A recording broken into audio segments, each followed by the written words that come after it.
know the injuries, they are piling up. Let's hope we get some good news on a couple of guys, because here come the Vikings to town, and winners last night.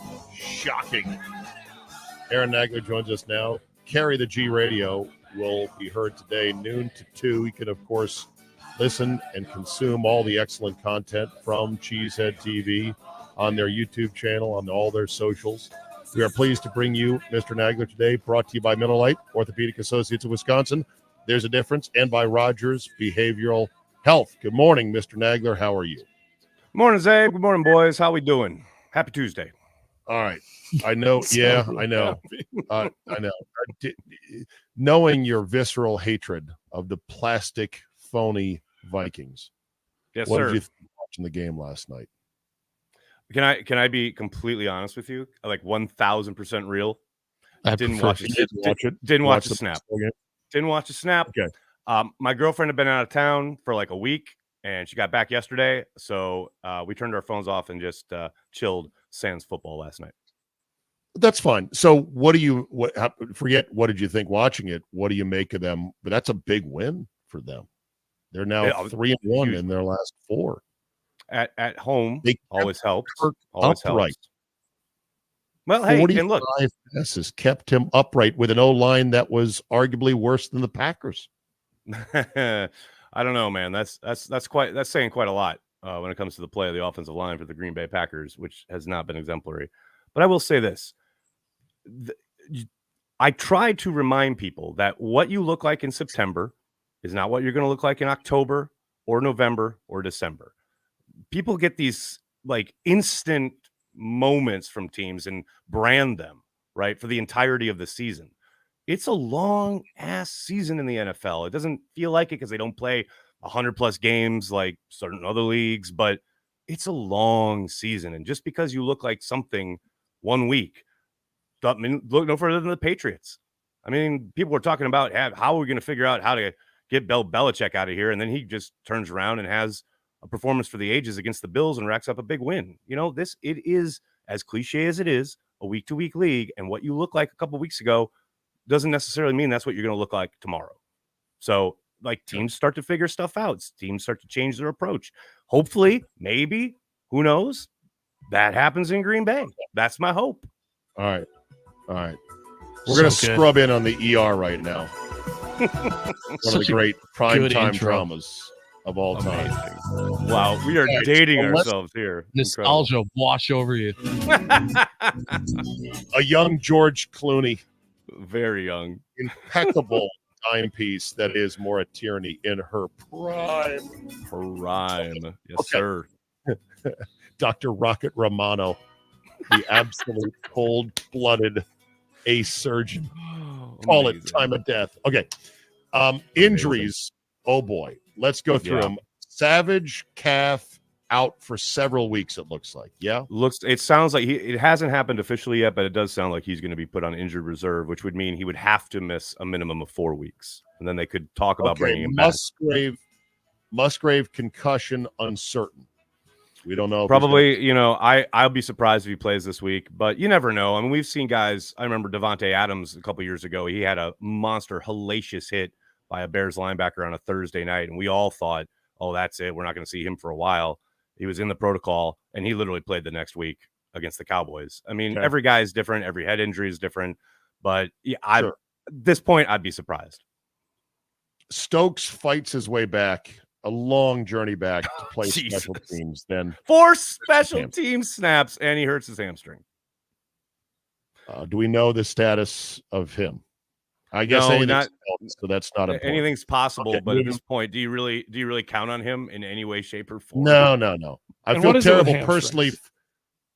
What is hamstrings? Hamstrings connected to the leg bone. All right, I feel terrible for Stokes personally, but you're right. It's not important. Devontae Wyatt knee. Carted off the field. This one is big and bad. What's the latest? It's not great. Still no definitive word yet, so I'm not gonna sit here and guess. But man, that would be a significant blow. And I know he's not, putting up huge numbers production wise, but at defensive tackle you rarely do. He has been playing well. I thought he was starting to play better. really, really hate this for the front if he's unable to go. Again, there's no definitive word yet. So I'm not going to guess, but it'd be a significant loss for the Packers up front, no doubt. All right, Watson's knee injury, he says he's optimistic, he said yesterday, about where he's at. He is. And are you as optimistic as he is? I never trust players. I never trust players when they talk about their injuries, right? Because every guy wants to play. I mean, every guy wants to get out there, but that's the whole point of the medical staff is to save you from yourself, so to speak. So I'll believe it when I see it, kind of thing. Are you optimistic on Watson actually becoming a wide receiver 1? Well, that's an interesting question, isn't it? Because I think a lot of people assume that was going to be the case after the numbers he put up last year. Look, I don't really mind what you call him. Well, you can call him wide receiver 1, 12, banana. I don't care. Like, I don't care what the moniker is, but he has to be more consistent. Like that, there is no doubt. And I'm not just talking in production wise. I'm talking about running these routes, being available. There's nothing worse. I mean, this classic coach killer when you see all that talent, you see all that potential, but you can't count on it. Like, what's the point?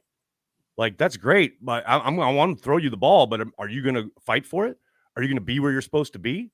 Like, look, I love Christian. I think he's got all the talent in the world. He could be a superstar, but that is entirely up to him. He's got to do it. And right now he ain't. Not even close. I guess that's my thing. When you look at this offense, I said it yesterday. I said, who do you trust on this offense to make a play?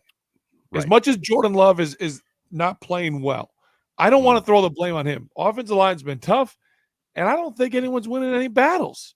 Like, I don't trust anybody on this offense. There's not a single – I mean, for crying out loud, Bryce Young at least has Adam Thielen. Like, and I know, call whatever it is. But like, there's the ghost of Adam Thielen running around out there, but at least the ghost knows the routes, and runs them correctly. The routes. There's a security blanket. Like, okay, I know he's going to be here. Jordan Love doesn't even have a security blanket. He doesn't even have an old vet that says I can at least trust him to be here. So, like, where are we at with that? Because I don't trust this offense. I don't trust anyone to win. I don't like. It's just not good. I think you're right, too. I think that's completely fair. Given what we've seen through the past, 4 games, I'm not surprised at anybody who says, where is a playmaker going to emerge? I'm telling you right now, Dontavian Wicks needs to be on the field a whole hell of a lot more. And I'm not going to sit here and say he's the answer or he's the, going to soothe all the problems away. But, man, this kid does it all, and he does it all really well in the very limited opportunities he's been given. Now, it's all well and good. Yes. Okay. Get Wicks out there more. Or I think Romeo Doubs and Jordan Love have a really good connection. Sometimes, would you prefer maybe don't try these 50-50 balls, maybe go something a little safer underneath? Yeah. Get in a rhythm, etc.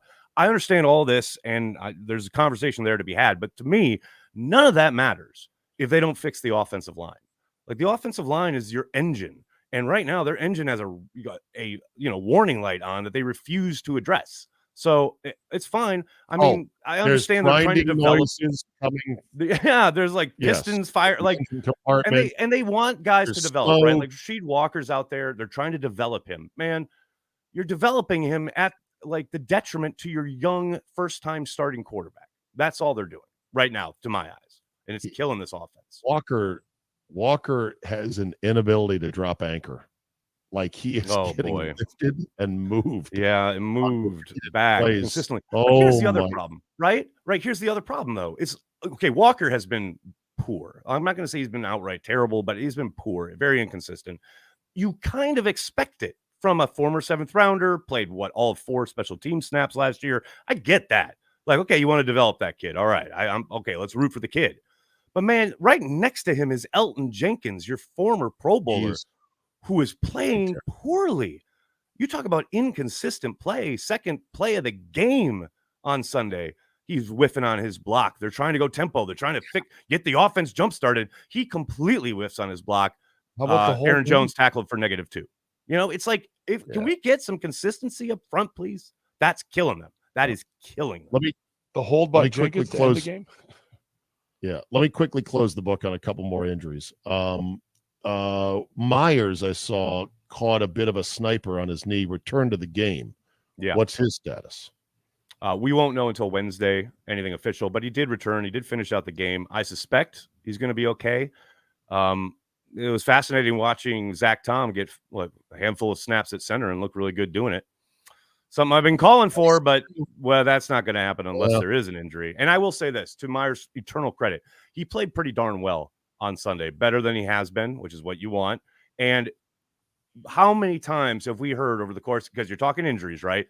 And fans get so frustrated. Oh, they're so soft. They're this, they're that, which is all nonsense. But so shout out to Josh Myers, a guy who could have easily sat it down and could have said, my knee, I can't keep going. And he got back out there on a bum knee and finished out the game and played at a pretty damn high level. So that's the mentality you want. I want a guy who's like, no, man, I got to get back out there.